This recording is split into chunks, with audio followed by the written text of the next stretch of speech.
Welcome to Carl DeGregorio's Desk Session 93. This is how we chill from 93 till 93 till. I always thought that was funny that you'd put a year in your song, Freedom 90. This is how we chill from 93 till. You're putting a timestamp on it. And while those tend to be timeless, they do hearken to their time-stamped. Inevitably, everything will be time-stamped in its origin, but in terms of some of the podcast and vlogging ethos is to keep things evergreen, which is to not do topics, which is to not discuss the day's events because and rely more on storytelling and the banter, or rely on talking about films from the past, songs from the past, at least, but always in the storytelling mode of evergreen content.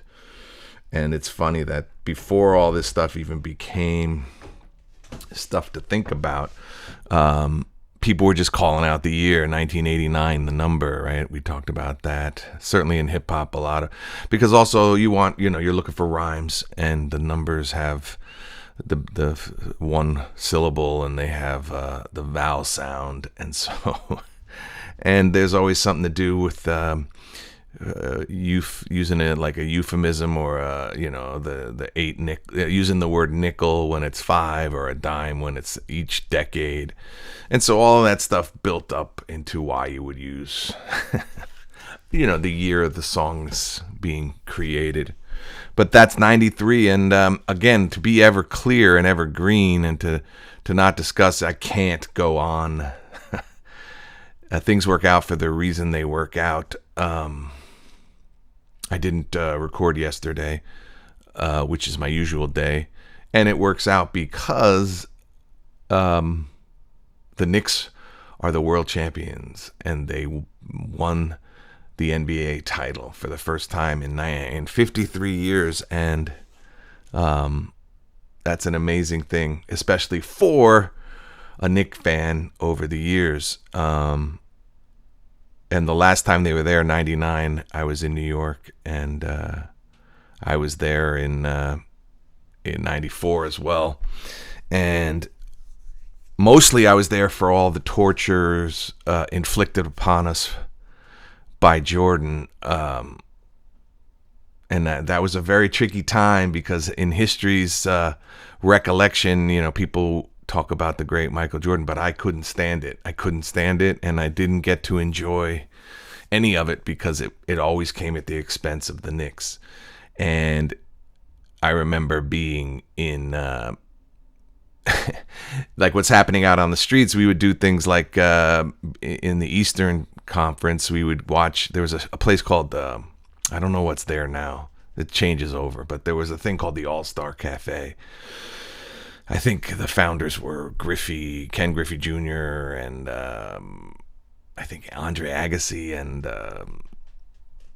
maybe Tiger. I'm not exactly sure. And it was kind of they were trying to do like the Planet Hollywood, but for a sports bar, and it was kind of missing all the soul of a cool sports bar in New York, like a McHale's, or going to an Irish bar. Or there used to be a place called what the hell was the name of that place? It was on the Upper West Side, and it had like bleachers and shit. But the sports bar is kind of, every cool bar with a TV is a sports bar in New York, and anywhere really, but this was really trying, and it was really commercial. But for a minute there, it had a minute where it was like a place to watch the game, because before plasmas and flats, they did have massive projections, and you could look up, and they pumped the sound. And the cool thing they did that I wish more places would do is they managed the commercials. They faded out the commercials, played music with a DJ and media control, so you wouldn't have to hear the commercials, and then they come back in right on cue with the game. Because of my sort of self-diagnosed OCD, TVs, the din of a TV blaring in a public place is like one of the things I can barely handle. And it's better when it's piped through the whole thing, but it's still annoying. But the worst is when you just crank the TV so loud that the speakers are just, and I can't concentrate, and I become cantankerous, and it's, anyway. So I really appreciated the way that they would sort of manage the experience, which no sports bars have the patience to do, because you would need a DJ spinning and doing commercial breaks instead of letting the commercial play. You would then just crank the music, and that was their style. But I remember being, watching the Knicks in the All-Star Cafe and just pissed. And, I was seeing somebody who decided to be a Michael Jordan Bulls fan, and it was rough. Because you'd be there and you'd be like, yo, and your chick is rooting for the Bulls, but to be honest, he was such a phenomenon in there, and the way he was packaged, there were a lot of contrarian New Yorkers, more than we'll admit it today. That's the thing. I wonder where they are today. Those Michael Jordan Bulls fans of the 90s, are they now out in the streets in New York? And a lot of people, I think, here's what I'm figuring out, and the reason I'm not being evergreen and talking about the Knicks today, and aside from the cliches of how undervalued Brunson was and how he took the pay cut to have more of a balanced roster and to play for the win rather than the money, and similar to what Tom Brady famously taking less money to have more room under the salary cap. And while that's all laudable, and just how awesome a team they are, even though they do have an alpha and a leader, the most valuable player, I think it makes sense that it's Brunson. But what do you do if Anunoby doesn't do? But that's sort of how it is when the Yankees would win. There'd be a Scott Brosius, there'd be a Chris Chambliss, there would be a Boone, Bucky Dent. Like, there'd be a role player, because of the necessity of sometimes, so I get it. You need a leader who gets the comeback to the point where you can even win it with a tip in. So he is the most valuable player. But again, we in America, maybe across the globe, have to always find individual stars to manipulate market and cram down your throat and forget. And it all started with the David Stern strategy of pitting Michael Jordan versus the world. And even in their and it's kind of inevitable, but it is 5-on-5, and soccer is 11-on-11, and football is 11-on-11, and 9-on-9. And so there's just that need to do it, and it's fun for the fans to curse out their best player, shitting on Wemby it won't get tired for me. And I enjoy that. And I think the urge to list your bona fides, I get it, and I've done it, and I even did it at the top of this. I wonder what all those 90s Jordan/Bulls fans are doing today, if they're not still Bulls fans, which, anybody outside of Illinois is probably not, based on what they've done since Jordan. But the Knicks fan who suffered through all of that, I get why you want to mention that, but I think the flip in my mind, in my head, in trying to half full and not be half empty. I think if the spirit of recounting, and the great Joe Beningo, I'll tell you about Joe Beningo, again, only a New York reference. Joe Beningo used to be the overnight guy, or like the 3 to 5 guy on WFAN. And the lore, L-O-R, not the L-U-R, but the lore of Joe Beningo was he would call in during the day, or he would call in Mike and the Mad Dog, which was another famous show in New York. He would call in, and he was such a good guest and so fired up and pretty well versed and into it that he won a contest, like a Mike Francesa contest, to be a host, and he won it.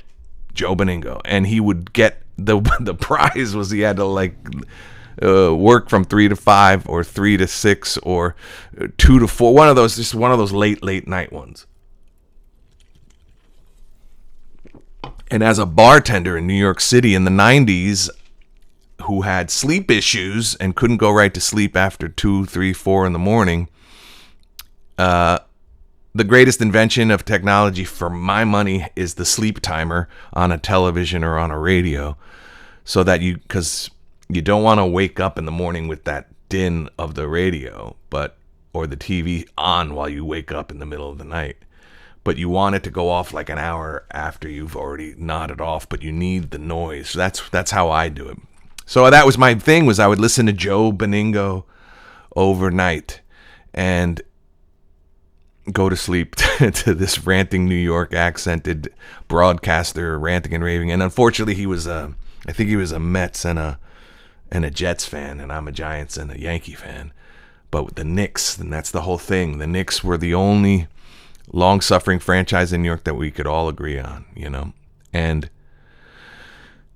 I even, in a drunken stupor one night, called Joe Beningo. That's the first time I've ever called a radio talk show. And I called to tell Joe Beningo that someday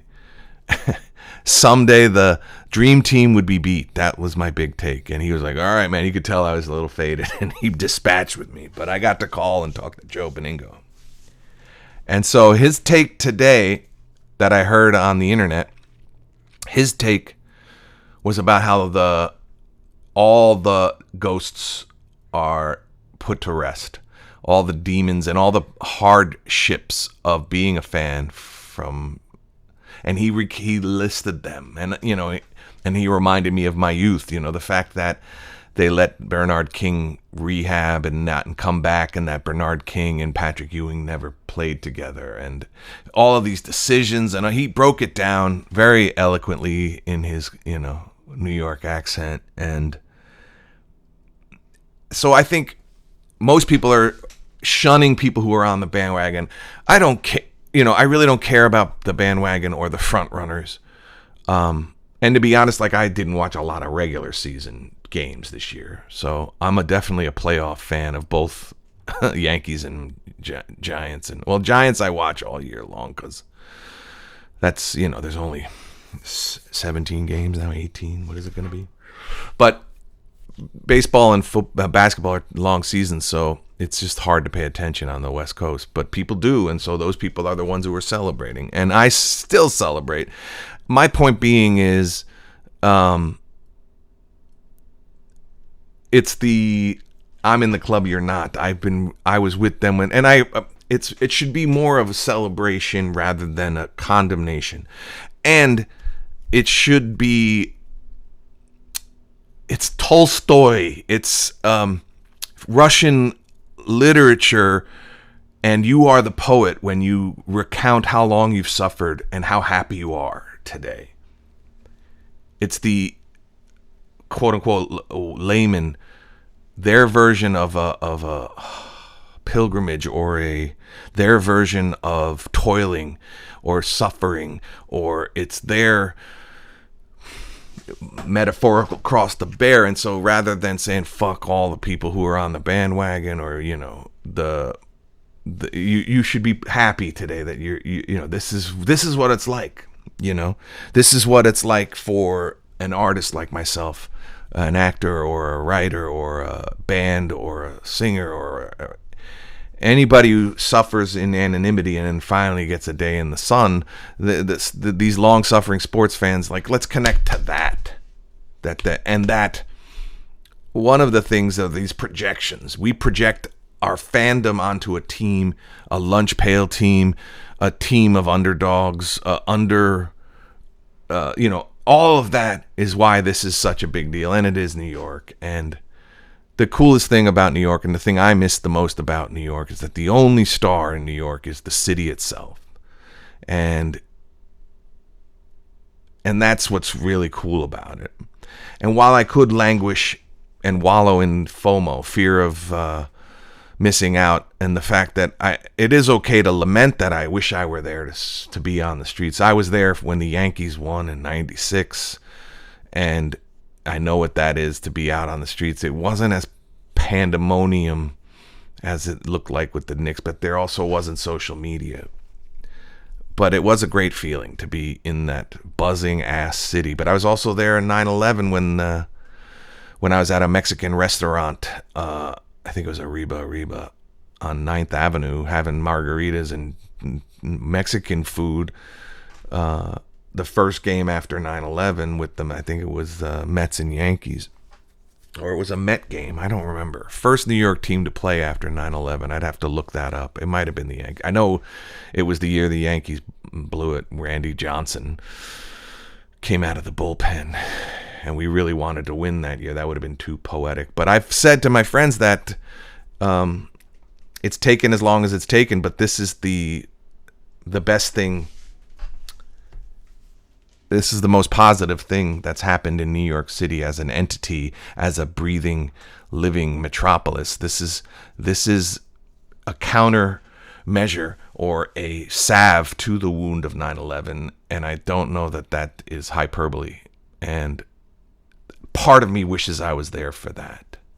And the Dodgers are great, and et cetera, but winning in New York must be, for those players.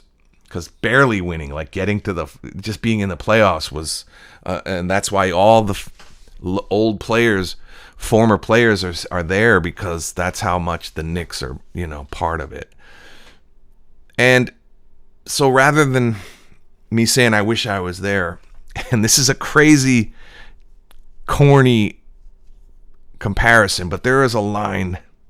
I don't know if you've ever been around actors who also sing, or if you remember talent shows in high school, or a place like the Duplex in New York, maybe places that have like a cabaret night, or it's not karaoke because there's a real piano player, but like Broadway people will sit in and sing songs. But someone might sing this song because it's schmaltzy and it's sentimental, but it's beautiful. And,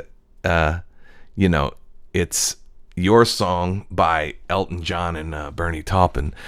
And it's actors like the song because it's got a simple range, but it's got a few of these little like really agonizingly treacly moments of if I was a sculptor, but then again, no. Like, there's like little commas and there's like acting moments. There's like a little thing, and actors who sing a little will do these at cabaret nights and just milk it. And it's, but the song survives. The song is great. The song is beautiful because of, for me, the sentiment, which is the agony of being alive, the agony of sharing human experience remotely from other people, from people you love, from people you miss, from people who are not departed, because that's the distinction and the thing that makes this special for me. The line, and I'm going to try not to get emotional just even uttering it, because it's the end of the chorus. It's very hackneyed, but how wonderful life is while you're in the world is how I feel about the Knicks winning, about New York, about wishing I was there, but not being too bummed out, because at least I am my feet touch the same ground. My atmosphere is the same. The oxygen we breathe is circulating like a massive air system. We're all here together. And so when I see people flipping out, and probably I'd be stressed about the crowds at this point. I'm not drinking, like I'm not out there partying, and it's got to be a mess, and the trains. And a lot of that was why I needed out in New York, is because my hyper stress was only exacerbated by life in New York City. And you get used to it, and you think that's the pace of life. And I'm telling you, it's taken me 20 odd years I still rev higher than most laid back people. And it's taken me almost all of that time of working in New York, living in New York, then trying to duplicate it on the West Coast, and always being amped up to remind myself I'm alive. when sometimes it feels, because it's kind of an on or an off switch, you know. And so while I wish I were at a watch party in New York, I do remember fondly, and I've been blessed. And so this is what I'm talking about. For these fans, we gotta stop with this. Like, if you're in your 40s or your 50s or your 60s or your 70s and you're kind of envious of a 20-something, you're mad at Chalamet because he doesn't know what it's like to suffer all these years. I don't know why that has to be thrown in. It's envy. You, quote unquote, had your time. They didn't get over the hump. But really what it's about is those watch parties, even if at the lame-ass antiseptic all-star cafe. It's really more fun the day before, the anguish of they're taking 3 days off for travel, like that. For me, anyway, as a fan, to listen to Joe Beningo between the games, you know. And the beauty of the life that we've made with the technology is, theoretically, I could listen to Joe Beningo with an app. I could get the New York feed. And that's cool, but it's also part of the problem of customizing your life, where you could live in LA but still listen to New York. And I'm kind of I wish we were more on the monoculture, where popular culture, where you root for a local team. I just can't make that happen with the LA teams. And so thank God that exists. But it just reminds me, you know, because when you're in New York, you get the Post, and you would read about the Knicks, and you would read, and when they blew it, there would be a headline and the back page. And so that I miss, but it all comes rushing back when you see these parties on the streets. And honestly, the videos they're all the same, and they get retweeted. So, I mean, you know, but what I was about to say was, one of the fondest memories about any New York sports celebration was the Subway Series. My dad was still alive, and he was still working at the New York Times sports department before it became the Athletic.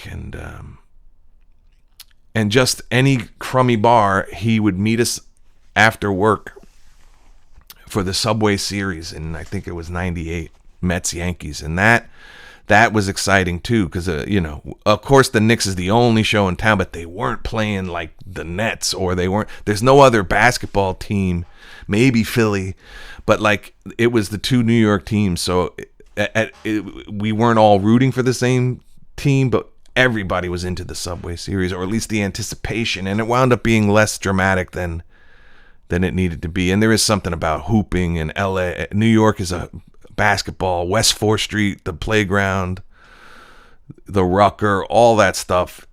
Basketball is huge. And so, but I do remember, you know, any bar turned into a sports bar, and thank God we didn't go to the All-Star Cafe with my dad.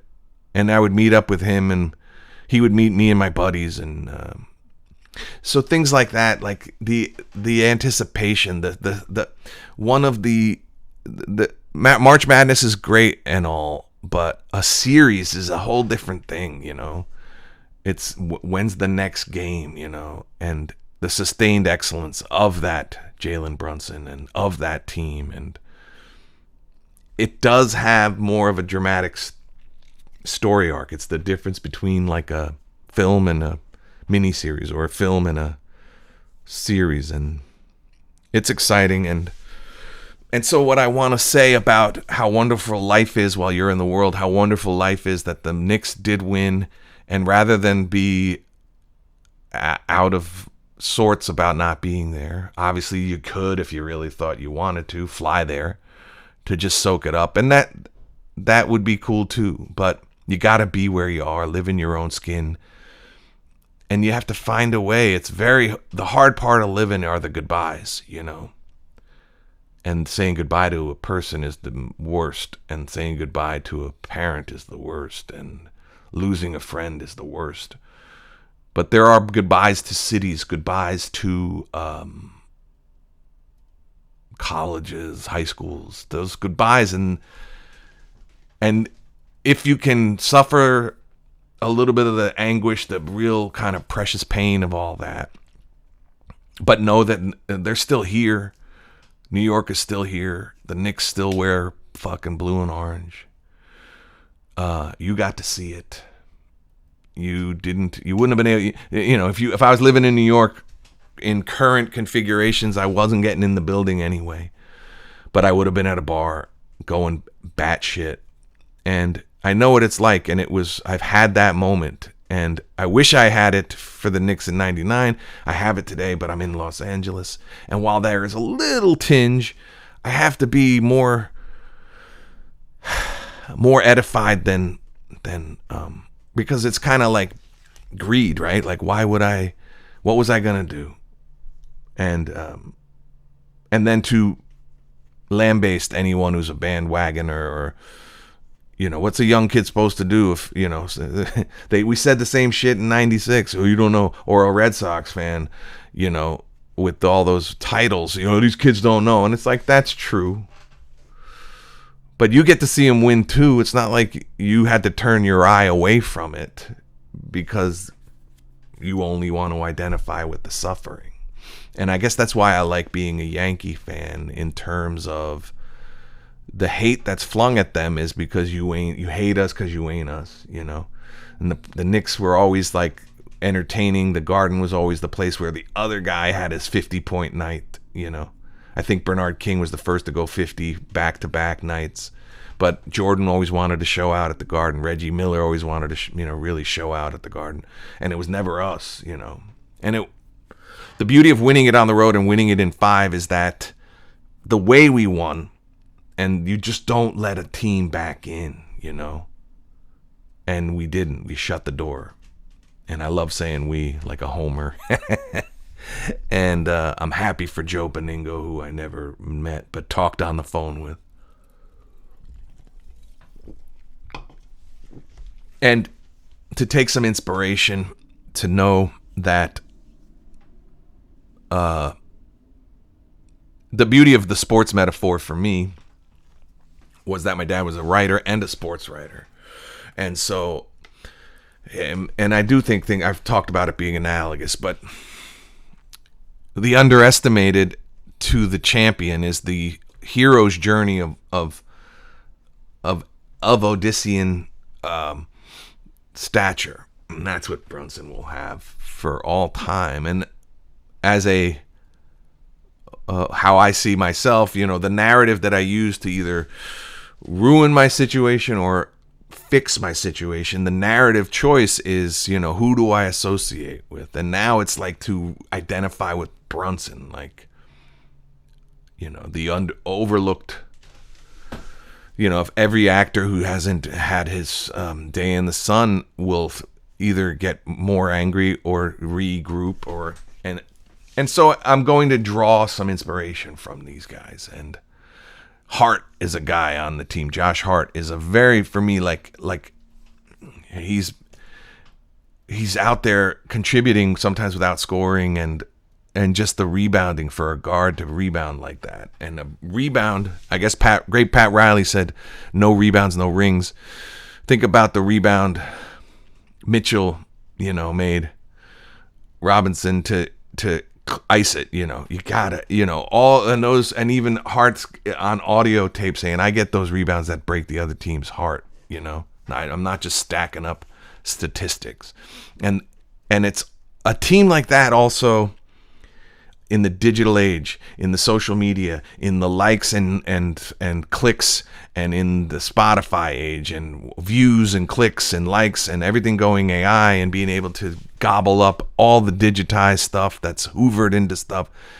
He's saying that as long as I get that one rebound that breaks their heart, who cares if I was 10 and 10 or 15 and 10 or 20 and 10? Who cares about the triple double? That's just bullshit to have something to talk about, And the cool thing about Brunson is he scores 45 because they needed him to, not because he was out there running and gunning, because there was a cat on the other team. I'm not going to shit on him, but he was trying to hit these threes and shoot, and they didn't need that.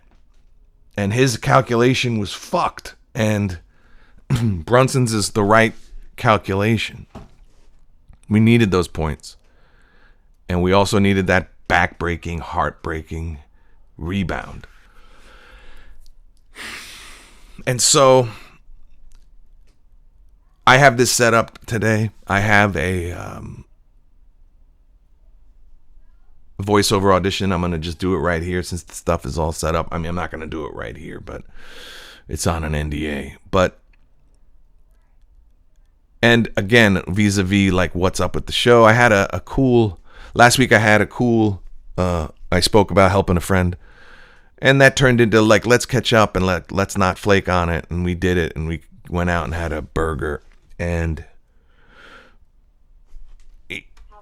he reminded me to, okay, so you know what, you could shoot for something. There's a thing in LA and there's one in New York and there's the big one in Edinburgh, but there's a fringe festival in LA and it's about to happen. So I have not qualified or entered or didn't think of that as a thing that I wanted to do. But I also didn't do the required prep. But I don't have a whole year, because to perform it means you have to probably submit at some point in the 6-month mark. But he just, hearing someone else say, well, just, 27, you got time. You can learn the show over that year. Let's have another public reading of it. Let's get it ready for Fringe Festival 27. And, all of a sudden I feel like I'm back in the game, because other people who want to check in, what's going on with the show? What are you doing with the show? It's like, that pedal to the metal attitude, the New York never sleeps attitude, the what's your next post, feed this machine, the neuroticism of our age, the anxiety age. I'm falling behind. Like, Hamilton took many years. I'm not comparing. I'm just using these templates and these Templars and these pillars, I was trying to rhyme. But I'm using these Brunson-esque achievements as guideposts, as North Stars. And then if you listen to the interview, Brunson is very odd. He seems to be inarticulate, but he's also not trying to impress. So he's not inarticulate. He doesn't ever, honestly, he doesn't force shots. He just gets there. And so when he's being interviewed and he doesn't have anything to say and the reporter knows what their job is, which is to get something quotable, and when someone says I have no words and then goes on a monologue, you got plenty of fucking words. But Brunson's like, I have no words, meaning I honestly don't. The emotion is what I have, and I don't want to make a fool of myself by speaking gibberish. And he just sort of held the moment, and what a non-pixel, what a non-digitized, what a non-social media clip that turns out to be being honest, being emotional. Not having words, not having subtext or whatever the F you think not having an agenda, not inserting yourself into the story. He is actually the story. And then Brunson doesn't have words and he has emotion and he is the story. He's the king of New York. He is the MVP.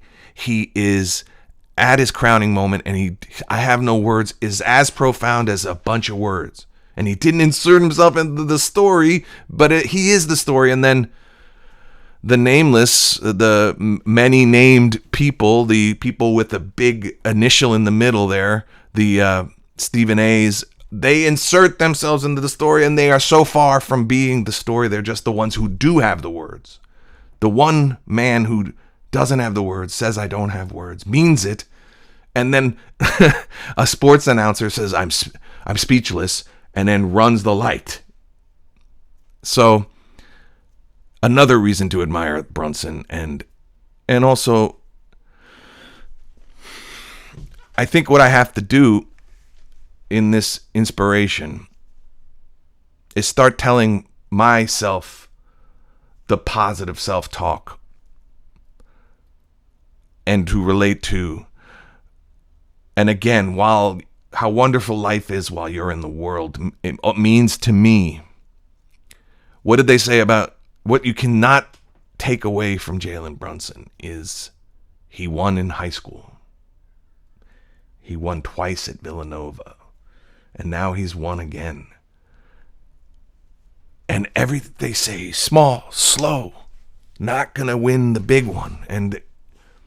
But when he was asked about it, when he composed himself and he was talking, he just said, sure, I didn't expect this to happen in my life. Even his dad said, I didn't expect it. But it was just, what am I going to do to win? What am I going to do? He took it in microbites. And so I have to say that to myself. What I've endeavored to do is bonkers. It's bonkers. And I'm not saying that to pat myself on the back, but it's bonkers. And the odds are stacked. And yet my resume doesn't have championships because I don't play sports, but it does have, did a play in New York, wrote a book, appeared on like I have victories. And I get to bask in that. And not so much bask in terms of pat myself, but like remind myself and where I've gone off course is skipping, forgetting to get back to the process. And so now I'm back in the gym. I'm doing new headshots. I know what I've always wanted to do.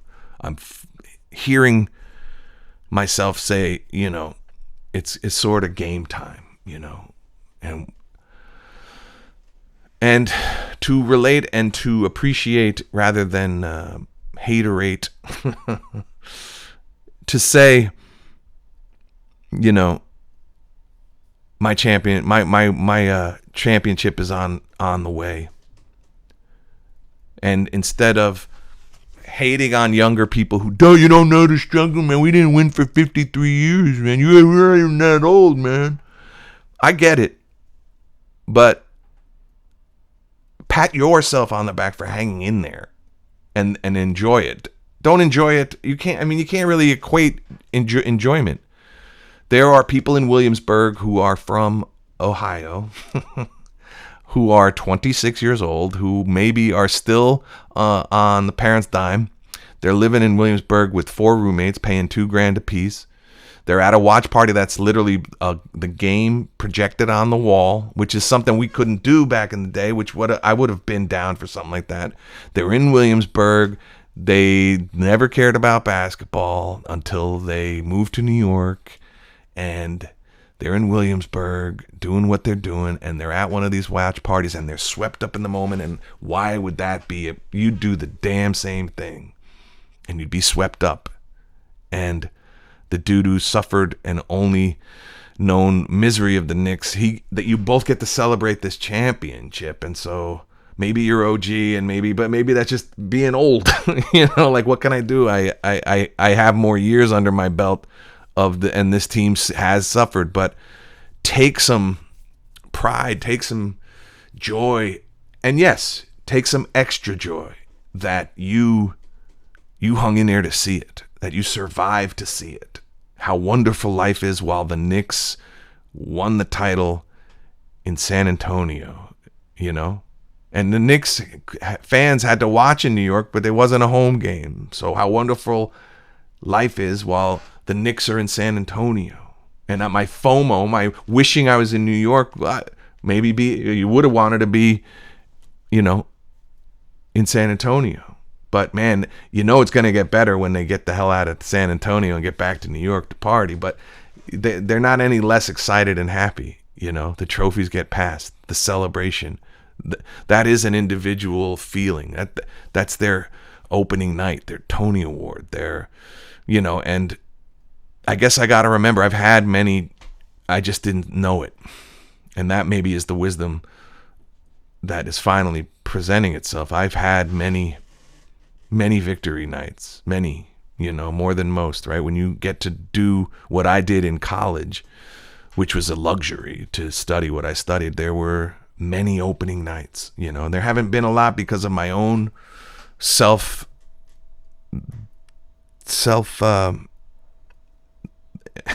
flagellation, somewhere equating suffering with art, somehow equating some nobility that is neither noble nor helpful.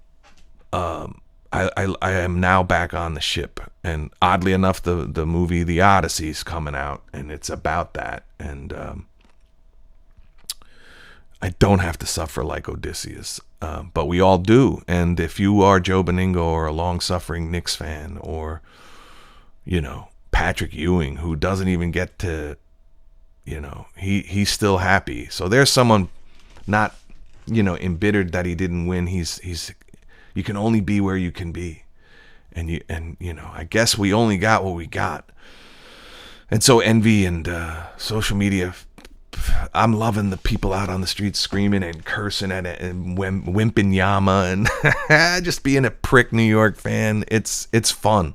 It's fun and it's different. I'll give you that. And then I got the Jersey chip on my shoulder, and you should like the Nets, but the Nets don't play in New Jersey anymore, jerk off. And last week I made an error. I've never fact checked myself and fixed it, but I was bragging and the subtitles they said Chuck Robinson. I said Truck Robinson. I was doing what people do, where if you don't know who Truck Robinson is, you're not a Knicks fan. And I threw Otis Birdsong in there, but Otis Birdsong never played for the Knicks. He played for the Nets.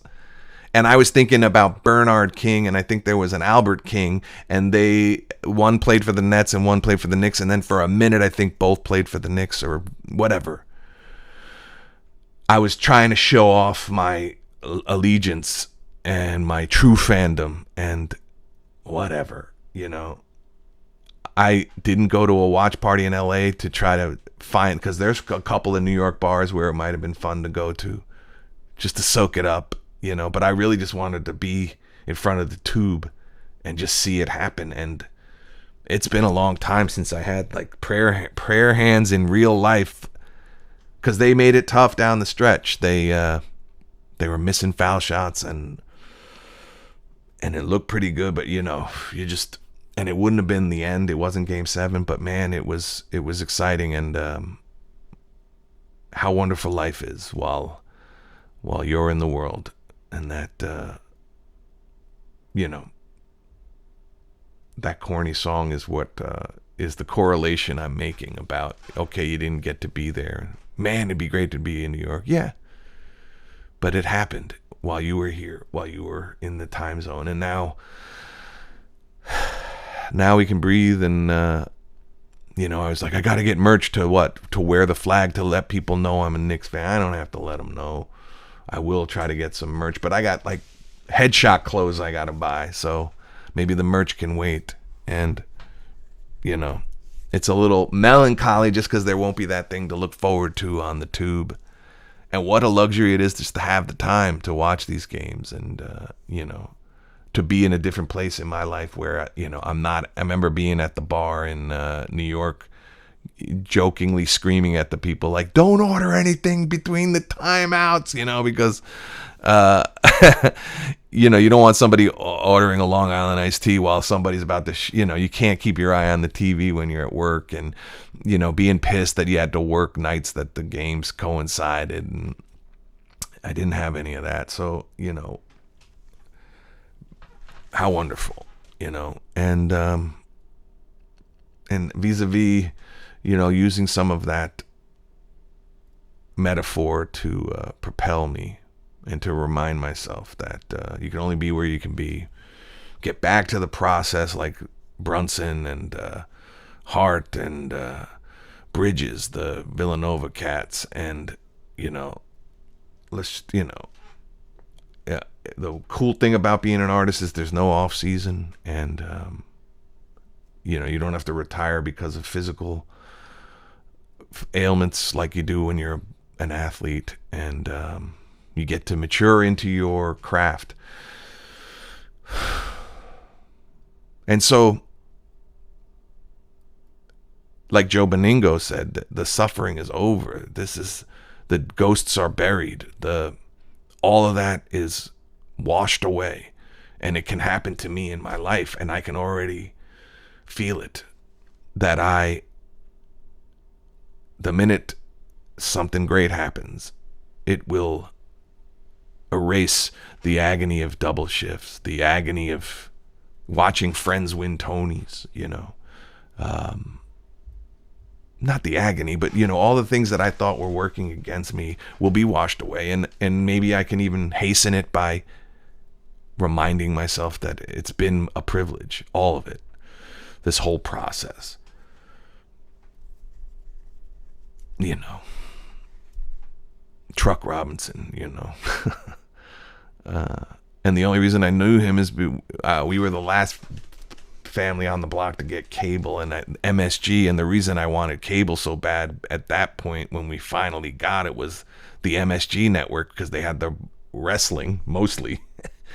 And if you have the MSG network, you watch wrestling before they got into their own network, you know, and you could watch the cards and the big main events, and then inevitably you get the Knicks games, and that's Truck Robinson was right about when we got it, just late in the game for a lot of folks. But and Bernard King, man, and they're all happy now, and we're all happy now, and I have to do an audition on this equipment, so I'm gonna wrap up, and we're on to a song. Last week we did Tanita Tikaram. I took a little dive into her stuff, and she was a bigger selling artist than I had quoted her in my assessment of her off the dome. And the song I put on my list wasn't even the bigger hit. The Twist in My Sobriety was the big hit. And she's kind of maintained, so good for her. And that'll be, you know, I'll put that on there somewhere. But the song this week is what a winner. It's Big Country is a band that is underrated and sadly will never more reunite because the lead singer passed away, Stuart Adamson. He passed away from self-inflicted gunshot wound he suffered with alcoholism. But the song is Look Away, which is on their second or third. They had several albums but never reached the pinnacle they reached at their first album. The Crossing is a press play and no skips album in my feeling, even though it has two big hits on it, the song In a Big Country and Fields of Fire. There's also the song Chance. What a great album the first album is. But Look Away is like the single off the next album. And the thing I love about the band Big Country is the energy and the soaring melody of the impassioned choruses. And Look Away has that. And it's also their double guitar attack. And they're sort of rigid.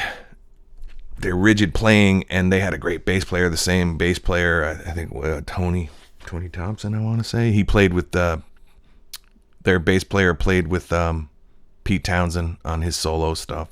Great bass player, great low harmony guy. He's still around. I love their bass player. He was a brother, so I like that they had a multicultural vibe in their Irish rock band, and I always like Big Country, and I think they're just a killer loud sound, but I really love their soaring choruses. They kind of had like arena rock, and they eventually got to play arenas, but I think they are in the category of massively underrated, underappreciated. But Big Country, Look Away, and just the passion, and a lot of what we get out of music is, and especially as an angry young man, is like a band that would let you emote that positive masculinity of, like, you know, and they're Scottish, so there is this sort of bravado and this lilt and something to it. You can't go wrong with, just do a Big Country deep dive. And R.I.P. that great singer. I wish he could have held on there. I don't know what it's like. And it's another thing. I may think I've been depressed, but I don't know what it's like to get somewhere and then feel like you got to do that. And for that, I am grateful. And I honor him as a hell of a songwriter, hell of a singer, hell of a big conceptual person to come up with Big Country. You know, before the internet, before you had to figure out your brand, and before you had to have a profile, like, these bands were universal, and they were universes into themselves. They wrote the song, they wore the clothes, they came up with the names, the titles, They created universes, and we dove right in. And I'm spending a lot more time on Big Country because it's one of the few things on the playlist that is of the rock era, that is of a it was sort of an individuating period of my life where I got into a band that nobody else I knew was into as much as me, and that was Big Country. And so we salute them, we salute the Knicks, we salute New York, and I'm going to give myself some grace here to identify with the winner inside me, and remind myself of that and do more of that. And how you do anything is how you do everything. And I bet you Rick Brunson and his son would agree with me on that. If that's really the lesson we've learned, is also to keep your own counsel and let the fucking haters hate, man. He didn't listen to any of that nonsense, and look at him now, MVP, which is a particularly Knicks type of thing. So it couldn't have been written better. And he's from New Jersey. Remember that. There's two cats from New Jersey. Karl Anthony Towns is a Jersey cat, and Brunson is a Jersey cat. And so it's full circle, baby. And a lot of great things come out of New Jersey. Don't you forget it. And so this is how we chill from 93 till Carl DeGregorio Death Session. Check out Big Country. Peace.